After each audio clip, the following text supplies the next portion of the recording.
Porteira aberta, seja bem-vinda, bem-vindo ao podcast do Patrone, espaço para falar do agro com quem entende. Se o agro é o motor do Brasil, por que tanta gente no campo está com dificuldade de girar? A resposta não está na produtividade, na tecnologia, nem na capacidade do produtor. Está no crédito. Nos últimos anos, o dinheiro vinha bem mais fácil, em volume e velocidade. Agora, o jogo mudou.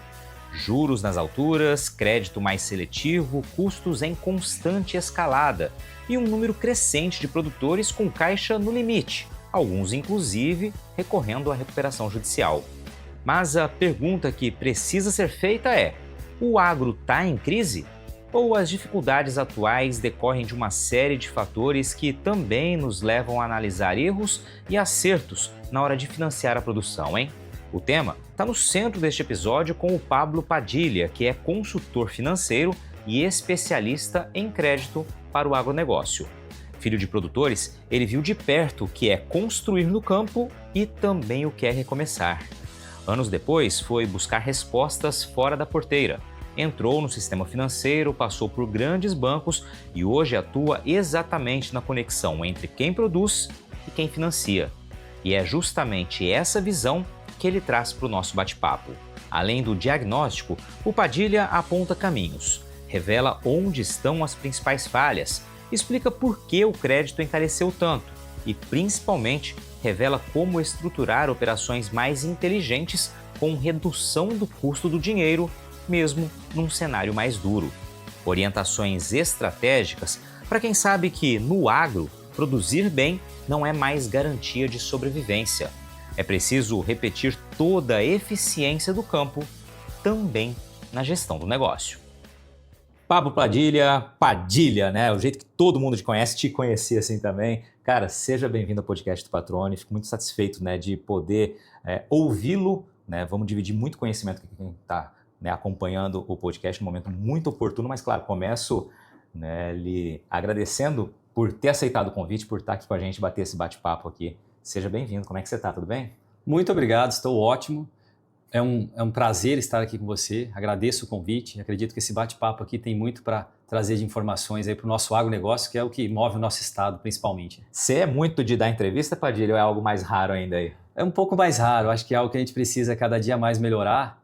Mas assim, a conexão com o agro vem desde a infância, então acho que vale muito a gente passar isso. Ou falar um pouco mais do agro, acho que tem que ser mais explorado. Isso você faz muito bem nos programas que você tem. Então a ideia aqui é contribuir um pouquinho com isso. Legal, cara, legal. Só para dar um spoiler breve aqui para quem está nos acompanhando, a gente vai falar muito sobre um tema que está em evidência não só de agora, mas vem dos últimos anos se arrastando, especificamente mais do ano passado para cá.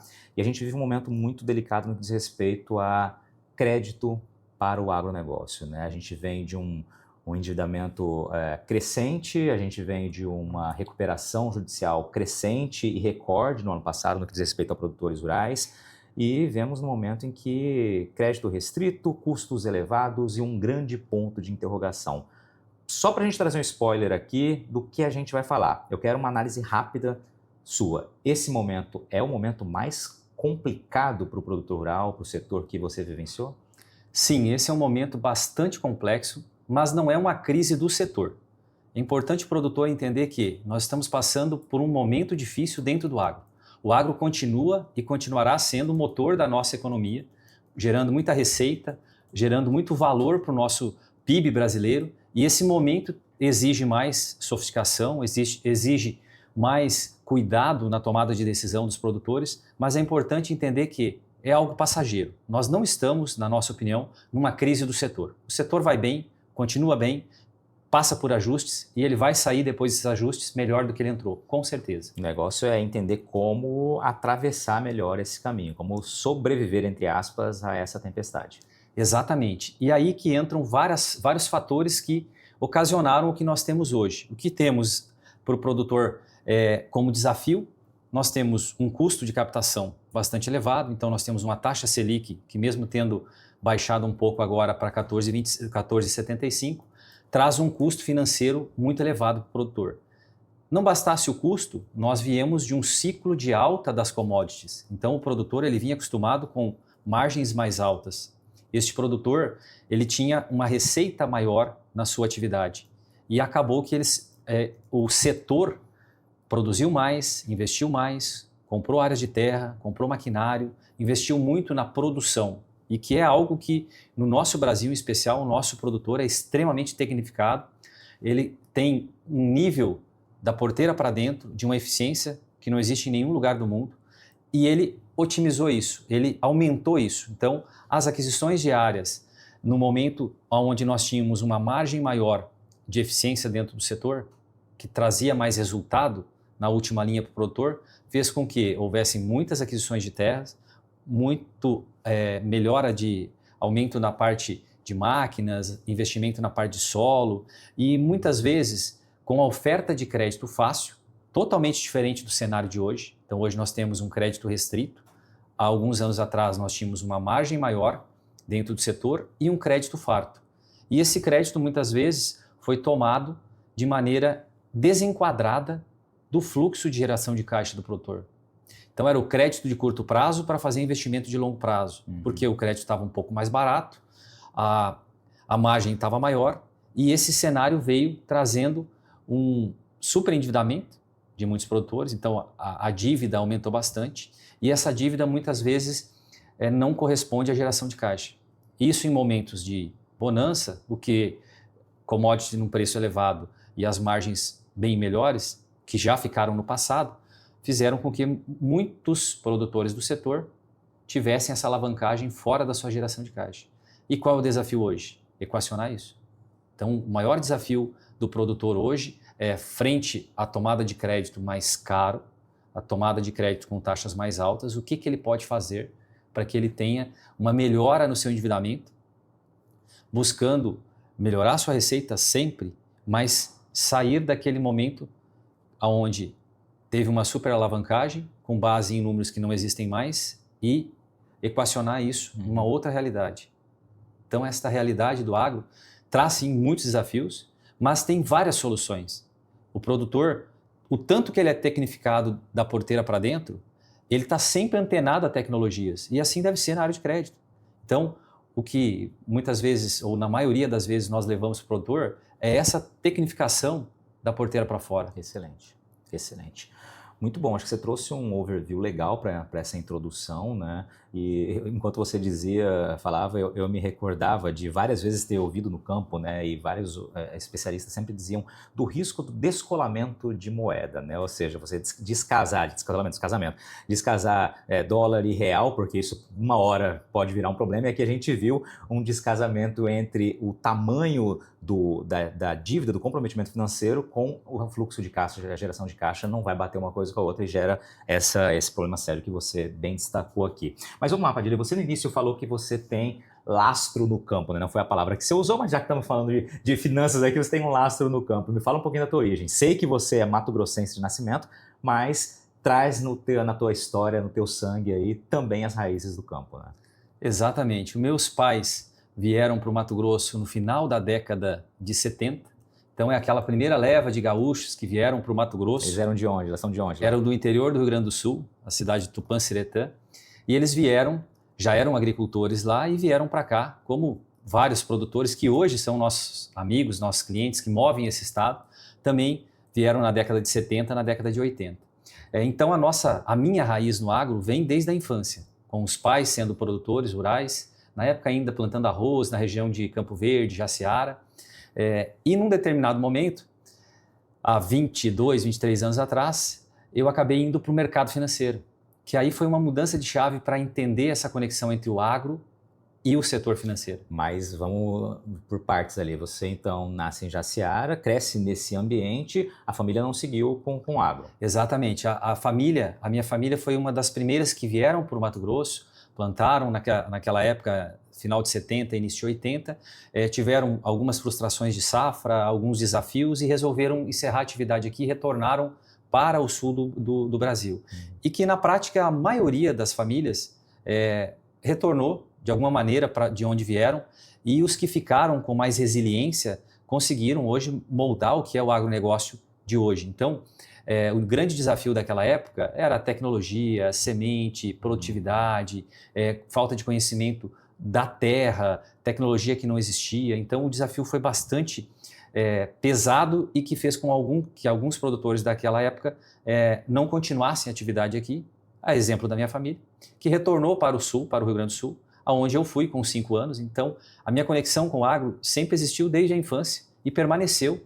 E a minha vontade de retornar para o Mato Grosso também, desde criança. Como nascido em Jaciara, como você falou, eu queria voltar para o Mato Grosso para trazer a minha força de trabalho para esse estado, sabia o tamanho da pujança desse estado. E lá em 2001 eu retorno para o Mato Grosso. E a minha carreira como profissional foi feita toda no Mato Grosso. Então, lá no ano de 2004 para 2005, eu comecei no mercado financeiro. Mas você vem para cá em 2001 com qual bagagem aí? Você já fazia o quê? Em 2001, eu vim para cá ainda jovem, ainda tinha 18 anos de idade. Então, a intenção naquela época era de conseguir estudar e entrar no mercado do agronegócio brasileiro, que sempre foi de alguma forma.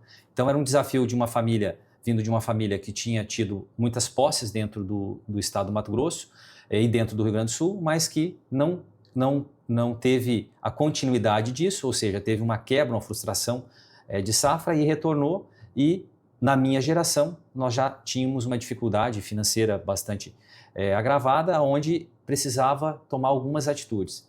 Ficar no Sul ou vir para outros lugares, como Mato Grosso, com mais oportunidades. Então foi isso que eu fiz. Falei, vou para o Mato Grosso. Repetiu a jornada com outra cabeça e outra experiência ali. Exatamente. Como dizem alguns produtores e amigos, falam, na época que nós chegamos aqui, na época de 70 e 80, é fácil dizer que alguém quebrou no agronegócio, mas é difícil saber o que era a realidade daquela época, de falta de tecnologia, falta de recurso, falta de previsibilidade, falta de conhecimento, numa época muito difícil. Então, vendo essa dificuldade familiar, eu falei, o Estado tem muitas oportunidades, eu vou criar as minhas oportunidades nesse Estado.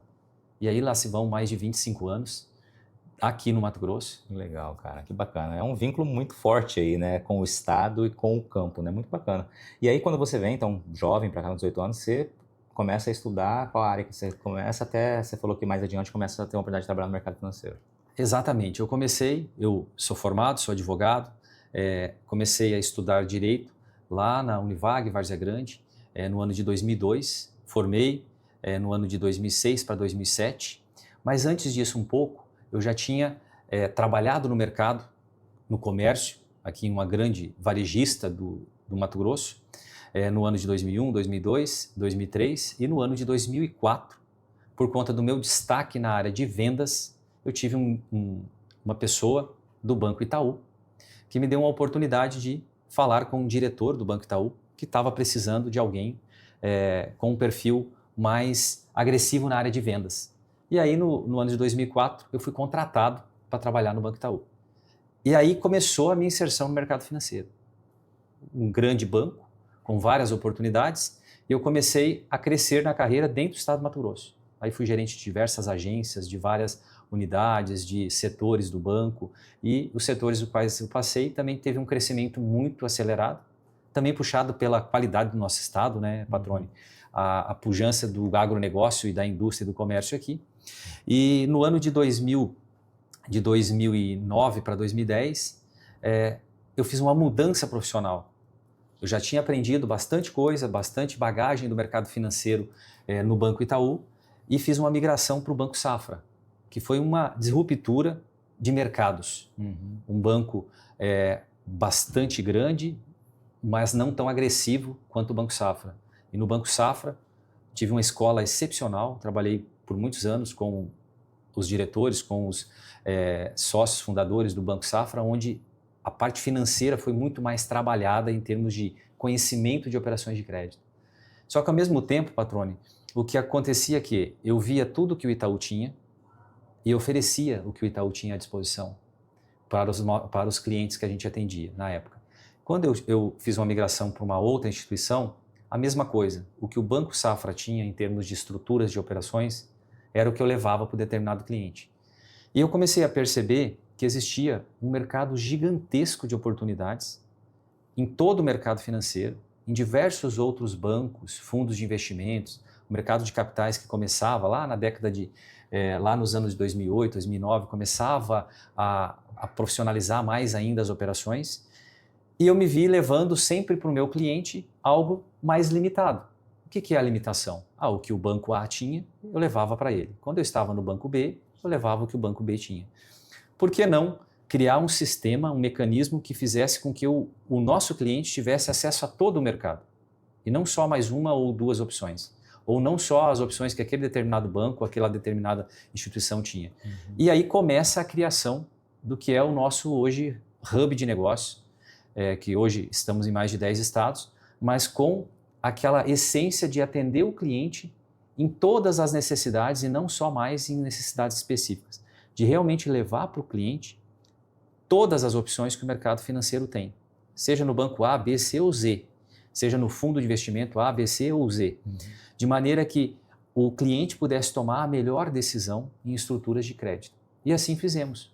E aí assim começou e continuou a nossa história dentro do agro e dentro do setor financeiro.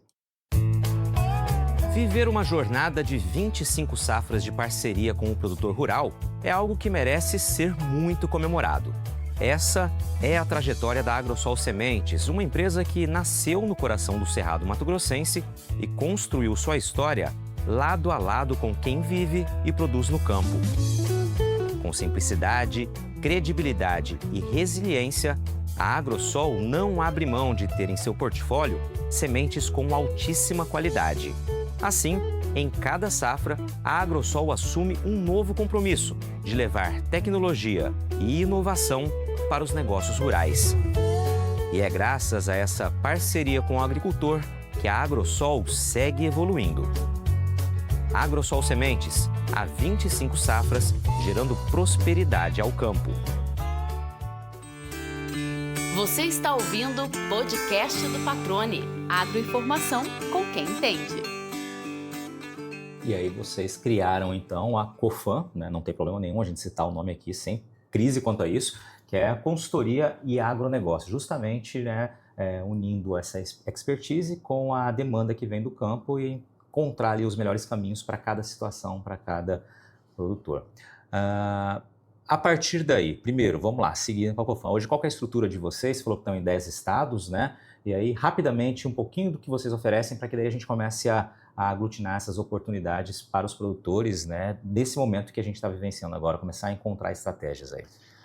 A Cofam, ela nasceu no Mato Grosso, mas hoje nós estamos em 10 estados, só não na região sul, um pouco da região norte, então hoje nós estamos no Acre, Rondônia, Mato Grosso do Sul, Maranhão, Pará, Bahia e mais recentemente Distrito Federal, Minas Gerais e Goiás. As nossas soluções, Patrone, elas levam para o nosso cliente literalmente todas as opções que o mercado de crédito tem para serem estruturadas ou para serem ofertadas aos clientes. Como assim? Existem várias operações de crédito que precisam ser pensadas. Então, o Patrone, como produtor rural, como exemplo, tem um perfil e uma necessidade. Então, a Cofam vai adequar esse perfil e essa necessidade de determinado produtor a uma modelagem de uma operação de crédito. Então, não só nós fazemos as operações tradicionais, como custeio, como operações de capital de giro, mas sim entender o momento atual do produtor e as suas particularidades e não entregar para ele algo que está na prateleira de determinado banco para que aquilo que está pronto se adapte ao que o cliente precisa. Contrário, o que o cliente precisa? Quais as condições? Qual o tipo de carência? Qual o tipo de fluxo de pagamento? Qual a composição de garantias e diversas outras situações na estruturação da operação? É a nossa expertise modelar essa estruturação para que ela encaixe na necessidade do produtor. Então isso faz com que seja otimizado custo, seja melhor adequado prazo versus a sua geração de caixa e adequado de maneira mais assertiva à necessidade daquele cliente. Deixa eu entender aqui, fazer uma pergunta, né, muito prática, muito objetiva aqui. Numa situação como essa, né, de onde vem o recurso? Já que você não está recorrendo ao modelo pronto de determinada instituição. Você vai adequar a necessidade do cliente as ofertas de capitais, né, as ofertas de crédito. A gente tem hoje várias linhas de financiamento, tem o próprio FreeAgro. Eu queria que você me falasse especificamente um exemplo, né? Viria de onde? O funding, que nós chamamos, onde vem o recurso dentro do mercado financeiro, boa parte dele ainda vem do mercado nacional. Mas existem várias outras estruturações que a gente pode fazer, como já fizemos. Nós fizemos o que foi o primeiro CRA, Certificado de Recebíveis do Agronegócio, em dólar do Brasil. Eu falo isso com muito orgulho, porque não foram outros gigantes do mercado ou gigantes do mercado que estruturaram, mas sim a Cofam, em parceria com uma securitizadora de São Paulo. Então é um exemplo de que nós fomos lá fora buscar parte do capital para entregar diretamente para esse produtor. Mas não só de operações estruturadas o cliente necessita, que na prática, às vezes, Patrone, uma operação com funding de fora do Brasil não é acessível para determinado cliente em termos de estrutura, de governança e de qualidade das informações geradas por esse cliente. Não que nós não possamos organizá-los até ele chegar nessa fase, mas existe um volume bastante grande de produtores que não conseguem acessar esse funding de fora do Brasil. Uhum. Então, para esses, onde a gente capta os recursos que nós entregamos? Também dentro do mercado bancário, mas buscando modelar a operação dentro do mercado bancário para ter algum diferencial ou alguns diferenciais para entregar para o cliente. E também no mercado de capitais. O mercado de capitais, leia-se o mercado de fundos, da Faria Lima, como a gente costuma conhecer, que é um mercado que ainda é muito nova a entrada dele dentro do agronegócio. Se a gente olhar para 10 anos para trás, o mercado de capitais era incipiente dentro do agro. E esse mercado é sim uma fonte inesgotável de recursos para nós estruturarmos as operações para os clientes. A questão é como fazer, de que maneira fazer para que nós tenhamos uma equação de custo e ao mesmo tempo uma percepção e uma real diminuição de risco. Risco é uma palavra feia, mas é uma palavra usada no mercado para definir o perfil daquele cliente, a percepção de risco que o mercado de capitais enxerga. Então, qual a percepção que nós fazemos enquanto consultoria com que o mercado de capitais enxergue determinado produtor? Qual o nível de informação, qual o nível de credibilidade nas informações que nós levamos para que esse risco seja diminuído e logo reflita na redução de taxa e na entrega do volume necessário de capital. Então, de maneira resumida, as fontes são externas, bancos nacionais e mercado de capitais. E o segredo, na minha opinião, está na forma de estruturar. A forma que se faz isso, a forma que se apresentam as informações dos clientes, a forma que é feito o pedido e como que isso encaixa dos dois lados. Então, quando a Cofam trabalha um crédito, ela trabalha olhando, sim, o mercado do investidor, o bolso do investidor, mas antes disso, olhando o produtor na sua essência, como que ele consegue fazer uma geração de caixa adequada para conseguir contratar essa determinada operação e o que ela vai refletir no médio, no curto, no médio e no longo prazo dentro da estrutura financeira dele. E quando isso se encaixa, sai a melhor operação possível dentro do mercado de crédito. Tá, você usou a palavra possível dentro do mercado de crédito, né? Eu lhe perguntaria algo nesse sentido mesmo, né? Primeiro, entendo aqui que precisa ter uma credibilidade muito grande para você conseguir avalizar, vou usar esse termo, tá? Não tá o termo mais adequado, mas para ficar simplificada aqui a história, para poder avalizar quem vai investir, quem vai fornecer, né, esse capital. Olha, a situação desse produtor X é essa aqui, ela precisa dessa, tem essa estruturação, né, para uma determinada operação, a gente tem essa análise, a gente tem credibilidade no mercado, a gente consegue chegar até vocês mostrando todo esse cenário. Esse é um ponto.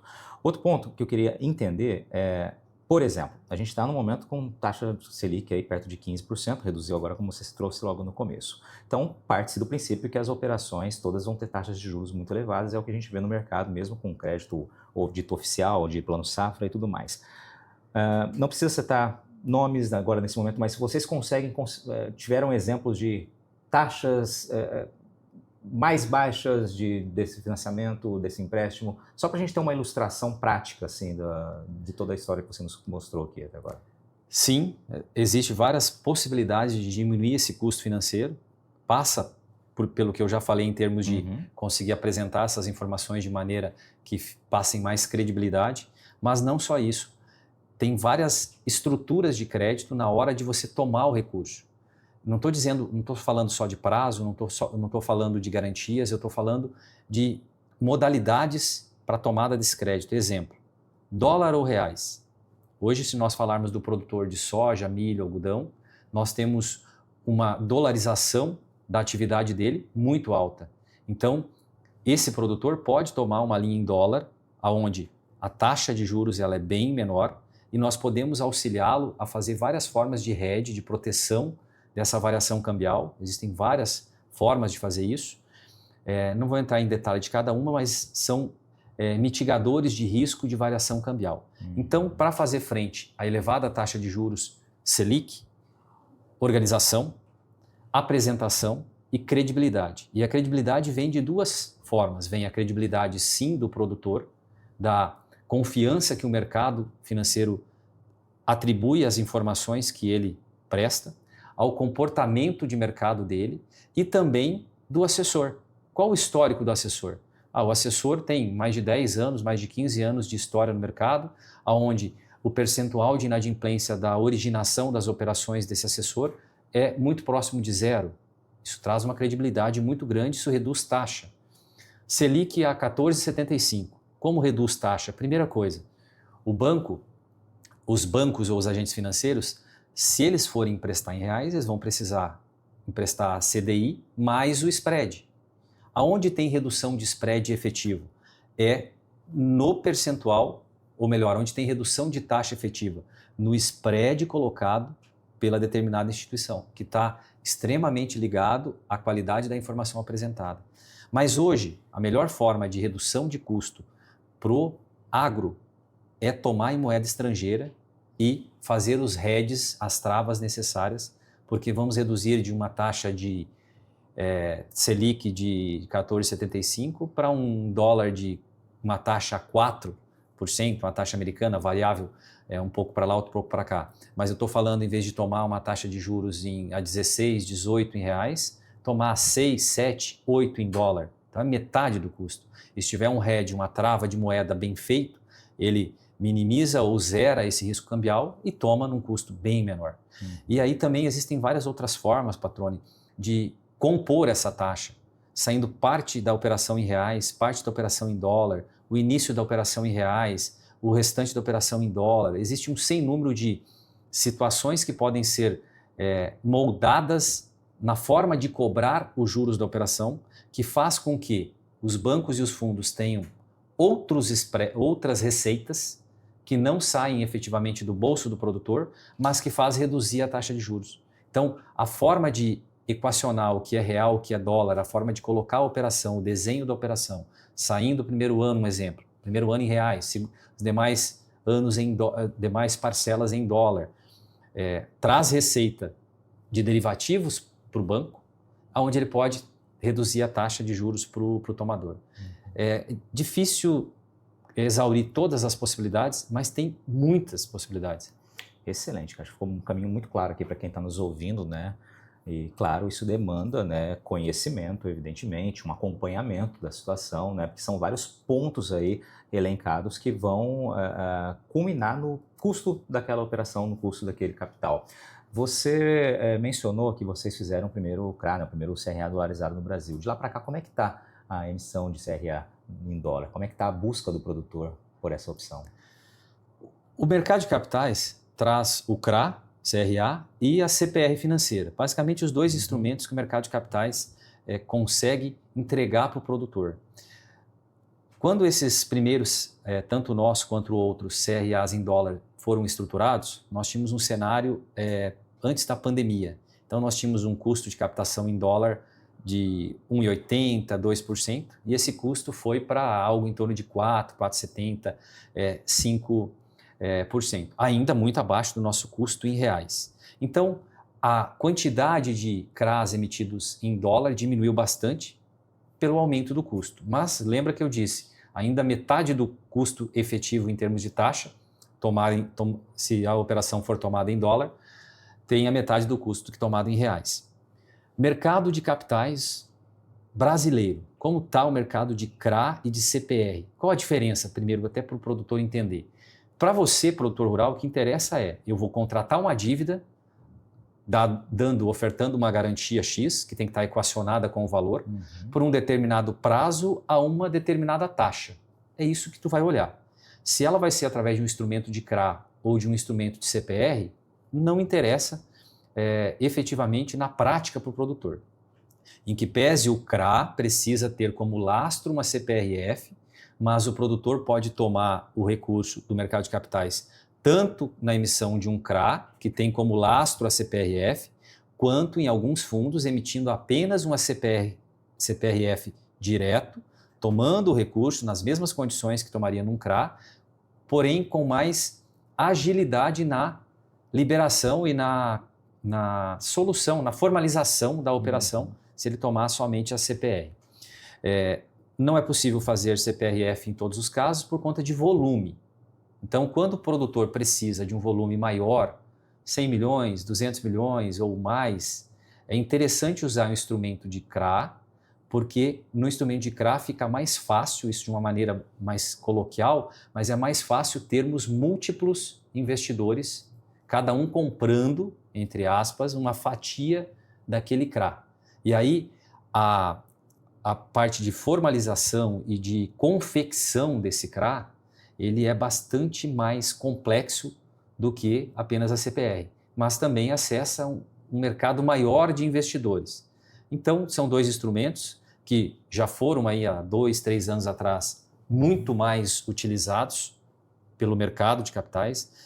Leia-se, utilização é um volume muito maior de entrega direta para o produtor desses instrumentos, fazendo com que chegasse crédito no bolso do produtor. Isso nós estamos falando não muito tempo atrás de uma Selic a 2 e pouquinho, e hoje é uma Selic de 15. Isso fez naturalmente com que o volume de operações de mercado de capitais de CRA e de CPRF encolhesse bastante. Então esse encolhimento precisa de mais sofisticação e de mais personalização para que ela faça sentido para o produtor tomar essa linha nesse momento. Mas isso também é sazonal. A gente entende que esse problema, essa taxa deve recuar, vamos esquecer a questão guerra atual, que éramos para ter recuado aí seguramente 0,5%, talvez até 1% na nossa taxa Selic. Então, quando essa taxa arrefecer um pouquinho ou bastante, os instrumentos estarão de novo sendo multiplicados e o produtor vai ter uma oferta ainda maior de crédito. Você está ouvindo o podcast do Patrone, agroinformação com quem entende. Vou fazer alguns tópicos aqui, Padilha, para a gente trazer o máximo, né, de expertise tua para dividir com os produtores. Pegando do ponto que você citou, guerra. A gente está num momento extremamente delicado, né, tensão geopolítica, e agora o ponto de interrogação que a gente citou logo no começo parece que ele está mais do que maiúsculo, né, é imenso o ponto de interrogação. O produtor que precisa pensar em tomar recurso agora, capital agora, visando a próxima safra. Qual a orientação que você traria para ele? Primeiro, o cenário da guerra, literalmente é um cenário real. Nós temos um problema que vai encarecer custo. Principais custos, fertilizante e óleo diesel. Óleo diesel, o produtor que nos ouve, com certeza é do tempo de que óleo diesel não representava nada no custo da lavoura. Hoje, não precisamos nem entrar em detalhe. Então, isso é um fato. O que a gente pode fazer com esse fato externo? Nada. A gente pode melhorar e deve melhorar a nossa eficiência interna. A nossa eficiência no acompanhamento mais rigoroso da porteira para dentro, na eficiência financeira. Então, o produtor hoje, ele tem que trabalhar as informações. Ele tem que saber, na vírgula, o custo de captação dele. Ele tem que ter balanço, DRE, fluxo de caixa, muito bem definido. Ele tem que saber, na vírgula, qual que é o custo de cada um dos insumos que ele aplica na lavoura dele, qual que é o resultado de cada investimento que ele faz, qual o resultado efetivo na última linha, qual a margem efetiva que está deixando determinado ativo para ele. Num nível ainda maior de organização, conseguir chegar em cada um dos ativos que ele possui, que são os ativos, cada uma das fazendas, cada uma das unidades, cada uma das matrículas, qual a eficiência financeira, qual a geração de caixa efetiva que esses ativos estão gerando. É a hora de desmobilizar, é a hora de vender alguns ativos periféricos para fazer caixa? Talvez sim. Aqueles ativos que foram comprados num momento de bonança, onde nós estávamos com uma commodity num valor elevado e não tínhamos a guerra subindo o preço de diesel, e de insumos para a produção, pensar uma desmobilização, mas pensar de maneira racional e conseguir passar isso para o mercado financeiro. Que o grande desafio que eu vejo hoje, a grande dificuldade é que muitas vezes o produtor até faz o dever de casa em termos de acompanhamento, cuidado com os números, organização, trabalhar a sua receita, enxergar a sua receita de maneira muito clara. Mas o quanto ele consegue passar isso para o mercado financeiro? O quanto ele consegue demonstrar isso e mais, o quanto o mercado financeiro consegue acreditar que aqueles dados são reais. E como fazer isso de uma maneira Exatamente. objetiva? Como fazer isso? Primeiro, tendo sistemas de controle que entreguem números confiáveis. Então, trazendo muitas vezes uma auditoria. Mas uma auditoria é caro. Não mais. Uma auditoria tem que vir alguém de fora que não entende de agro, que vai querer que eu mude o meu processo. Não mais. Hoje nós temos uma grande empresa de auditoria mato-grossense, que faz um trabalho excepcional, reconhecido no mercado inteiro de crédito, e que sabe e que entende o processo do produtor. Então, como fazer isso é estar assessorado por empresas que conhecem da porteira para dentro, que sabem que não adianta exigir um nível de governança do produtor se você não entrega mecanismos para isso. Se o mecanismo que você entrega é desconexo da realidade do campo. Você quer que sejam mensuradas diversas informações para melhorar a qualidade do crédito ou das informações que vão para o crédito, mas ao mesmo tempo você entrega para o produtor algo que não conecta com a informação que vem do campo. Então, a forma com que isso se ajusta e a credibilidade com que essas informações chegam para o mercado é que vão fazer a diferença para ele conseguir fazer o que hoje? Tomar recurso na melhor condição possível de taxa. Quando eu falo possível, é reduzir custo de captação. Sempre tem como reduzir custo de captação. Então, quando o produtor está num nível de organização o qual ele já entende que tem uma boa captação de crédito, ele já entende que tem bons bancos trabalhando com ele, ele já tem talvez até mercado de capitais, eu sempre falo, dá sempre para melhorar. Sempre tem margem para reduzir custo financeiro. E por quê? O produtor, por mais organizado que ele tiver, e pensamos que esteja, ele tem diversas atividades para colocar, para executar. O produtor, ele cuida da lavoura, ele compra insumos, ele cuida do preço, ele planta, ele colhe, ele cuida de toda a engenharia de uma fazenda. E ele também cuida do financeiro. E ele também vai no mercado buscar uma operação de crédito. E ele também vai no mercado olhar qual a melhor operação de crédito. E aí, Patrone, e nós, ou outras empresas do mercado que fazem isso o dia todo, todos os dias, há mais de décadas, só fazemos isso.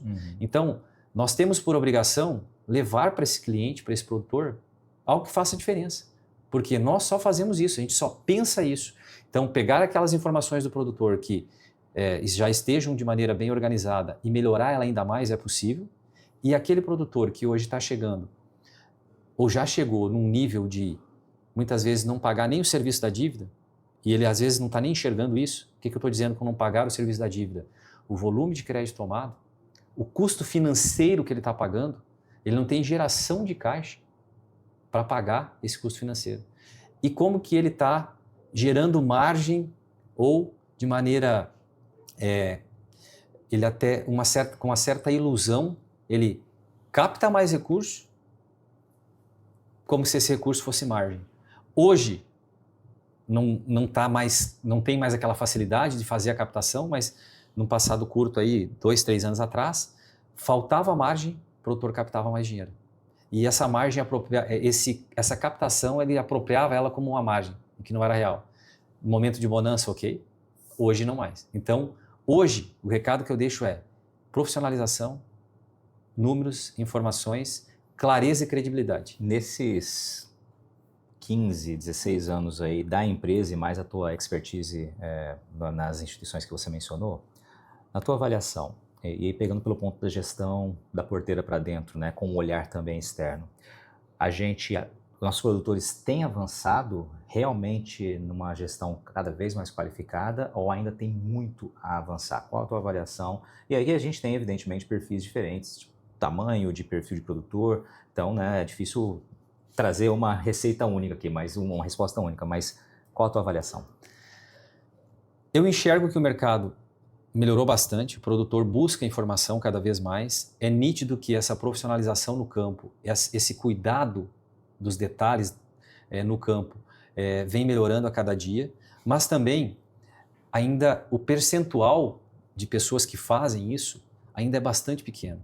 E o que eu costumo chamar a atenção é que não vou falar nome de nenhum grupo, mas todos os grupos de produção agrícola que você vai pensar hoje, você vai lembrar fulano, ciclano, grupo A, grupo B, grupo C, que estão bem financeiramente, todos têm gestão em altíssimo nível.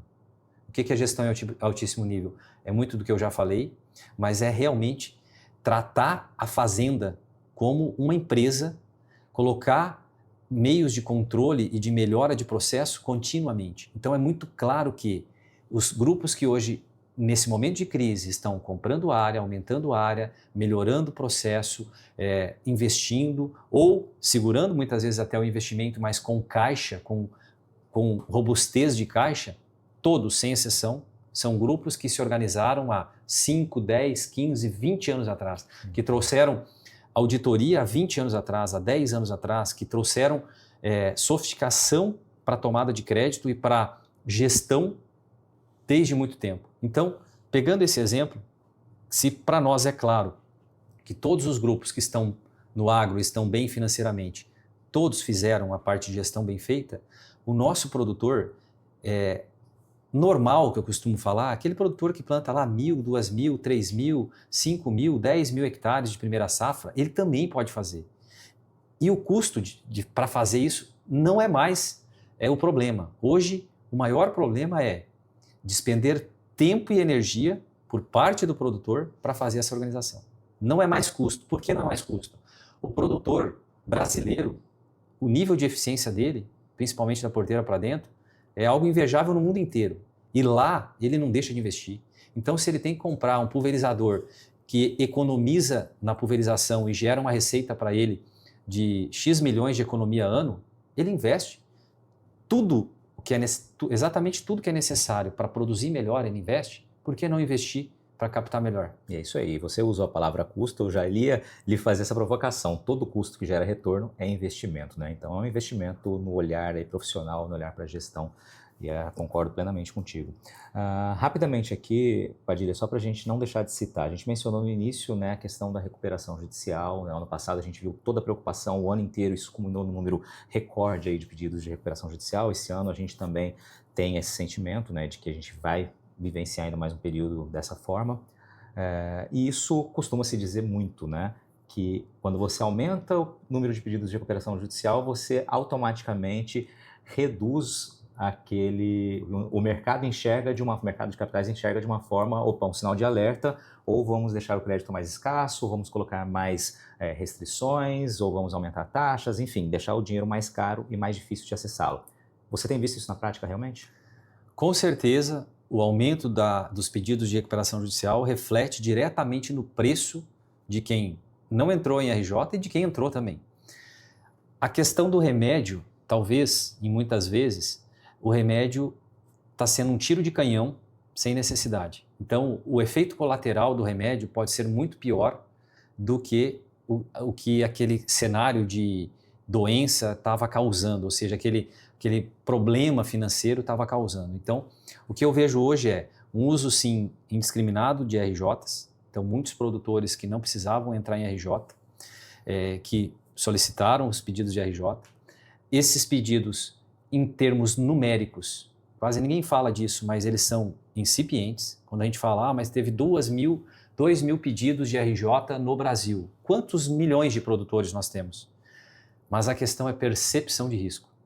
A percepção de risco disso para o mercado financeiro foi desastrosa, foi gigantesca. Então, o percentual, ou melhor, o volume total de pedidos não foi o que fez com que o mercado azedasse literalmente para o produtor, mas sim o percentual de aumento. Então, quando o cara está lá na Faria Lima, o gestor está olhando os números do nosso agro e ele olha que cresceu 56% de 2024 para 2025 o volume de RJ, e ele olha que de 2023 para 2024 também cresceu bastante, para onde vai?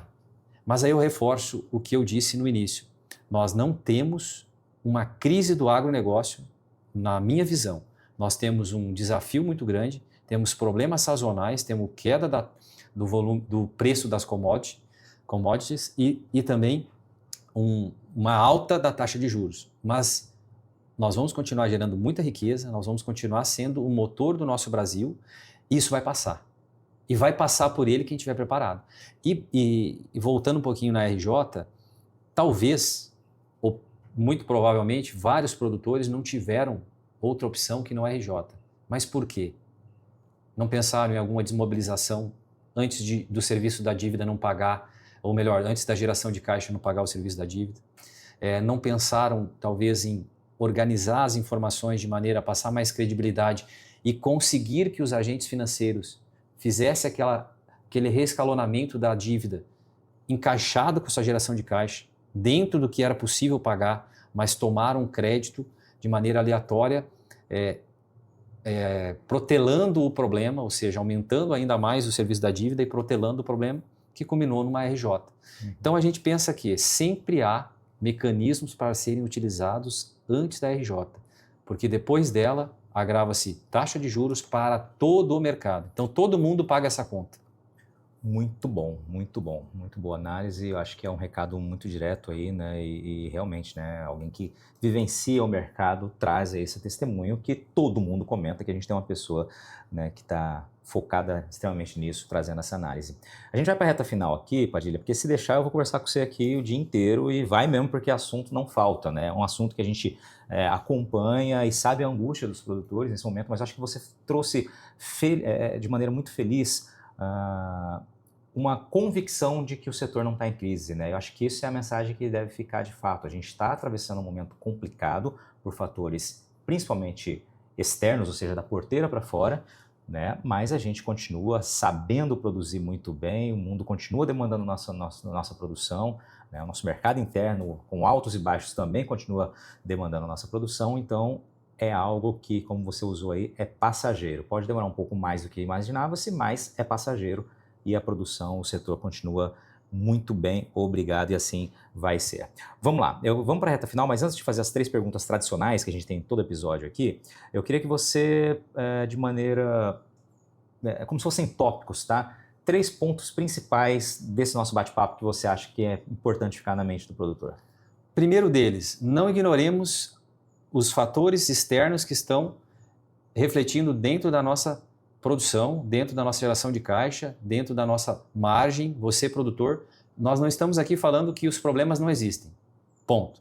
Segundo, o quanto melhor preparado você tiver para passar por esse período, lembrando que nós não estamos falando de uma crise generalizada, mas de pontos específicos que requerem muita atenção e melhoria. Então, invista tudo o que você puder em melhora de gestão, em percepção de diminuição de risco da sua atividade.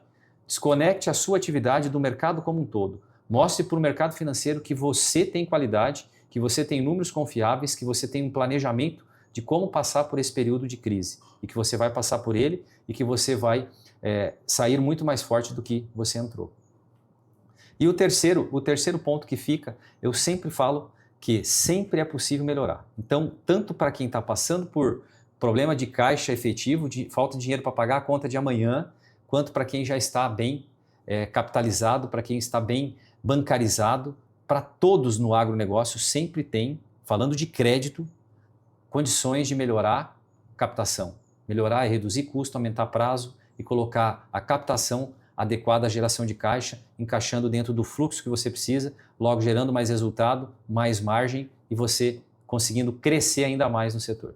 Muito bom, muito bom. Recado anotado aqui, 3 tópicos que eu acho que sintetizaram muito bem a nossa conversa aqui. Agora a gente vai para as 3 perguntas tradicionais do podcast, essas não tem como escapar, tá? Isso aqui desde o primeiro episódio, então vamos lá, é tradição mesmo. Primeiro, Padilha, que pergunta você gostaria de ter que responder um dia que ainda ninguém lhe fez essa pergunta? Pode ser lá no futuro da vida, o que você queria que alguém te perguntasse? Interessante, né? O que eu gostaria que alguém me perguntasse? Lá pode ser bem distante? Pode ser bem distante. Eu gostaria que alguém nos perguntasse o seguinte: como vocês conseguiram fazer esse gigante Mato Grosso e Brasil no agronegócio, como vocês fizeram? com tanta dificuldade, adversidade, problemas, com falta de ajuda externa, mas como vocês fizeram isso? Alguém lá há 50 anos olhar e nos perguntar isso de maneira orgulhosa, falar como vocês do agro, e muito isso é dos nossos produtores, conseguiram transformar esse gigante de produção agrícola com essa eficiência, com tanta diversidade que vocês têm até hoje. Muito bom, muito bom. A gente já vem construindo essa resposta nos últimos 40, 50 anos, né? Ainda temos aí muito a avançar, como você destacou. Seria uma boa pergunta de responder no futuro mesmo, bem legal. E nem titubeou, hein? Você nem... Já tem participante aqui que às vezes pensa, meu Deus, o que eu vou perguntar? Porque é algo que a gente não se para pensar, mas gostei da tua resposta aqui. A outra é muito mais simples, cara. Uma curiosidade sobre você aí. O que você faz... Né, que só a família sabe, só os amigos mais próximos, aí que você vai dividir comigo e com quem nos ouvir. Eu acho que te respondendo, reforçando a primeira pergunta, paixão pelo agronegócio que todos nós temos, né, o orgulho do nosso Mato Grosso, eu acho que fez com que eu criasse essa primeira resposta da primeira pergunta. Mas o que o Padilha faz que só quem é próximo sabe? É um cara que está buscando conhecimento todo dia. Então, assim, eu sou um curioso que estuda todo dia, que se desafia todo dia, que está sempre em busca de aprender algo novo e partilhar algo novo. Quanto mais eu consigo partilhar o que eu aprendo, mais bênçãos vêm na nossa vida como profissional, como pai, como família. Então, acho que é isso que alguém diria do Padilha de maneira mais íntima. Que legal, cara. E aqui eu vou parafrasear um amigo meu, Paulo Ozaki, né, do Agro Resenha Podcast. Ele foi a pessoa que me disse uma vez isso, não sei se é a frase dele, acredito que não, mas eu sempre faço essa referência quando a gente fala em dividir conhecimento, né? É a única coisa que quanto mais a gente divide, mais a gente multiplica, né? Dividir conhecimento. Quando você fala repassar um pouco do que aprende para outras pessoas, é sempre muito, muito gostoso, né? Muito saudável.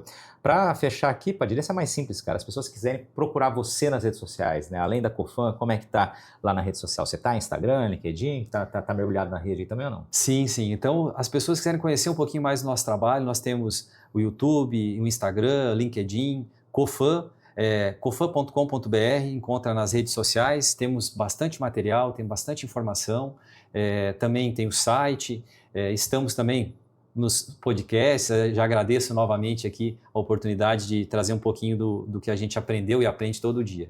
Maravilha. E o Padilha, tá lá também? Tem um perfil lá? Tem o perfil do Padilha. O perfil do Padilha é o perfil do Mato Grossense, né? Só tem churrasco e cavalo e lavoura. Então, o perfil pessoal. Esse né? é o perfil pessoal. Maravilha, maravilha. Padilha, quero te agradecer, cara, por dividir conhecimento com a gente, né? A gente fechou falando de divisão de conhecimento e eu acho que é muito bacana quando a gente traz alguém aqui no podcast que vem com essa vontade, né, de analisar o que está acontecendo naquele momento sobre determinado assunto, apontar possíveis estratégias, possíveis ferramentas, né, e deixar recados aí muito objetivos para os produtores, né, para o nosso público principal aqui. Lembrando que as informações aqui trazidas, né, elas servem, se você analisar bem, para todo tipo de atividade, né? Todo mundo tem que olhar muito para dentro da porteira, tem que ter uma gestão eficiente, né, com credibilidade para que consiga, entre outras coisas, captar recursos mais baratos, como você disse, né? Sempre tem como reduzir custos de captação. Acho que foi uma mensagem que você trouxe aqui também, que casa com tudo isso. Obrigado por ter participado com a gente aqui, cara. Eu que agradeço a oportunidade, que possamos fazer mais isso, compartilhar um pouquinho do conhecimento com esse setor que tanto nos inspira aí todo dia. E aí, gostou do bate-papo? Então dá aquela força e compartilha essa entrevista com os seus contatos. E olha, aproveita para mandar aquele feedback dizendo o que você está achando do podcast do Patrone. Pode criticar, elogiar, sugerir temas e pessoas para dividir boas histórias aqui nos próximos episódios. É só enviar uma mensagem lá no Instagram para @LuizPatrone que a gente troca uma ideia, viu?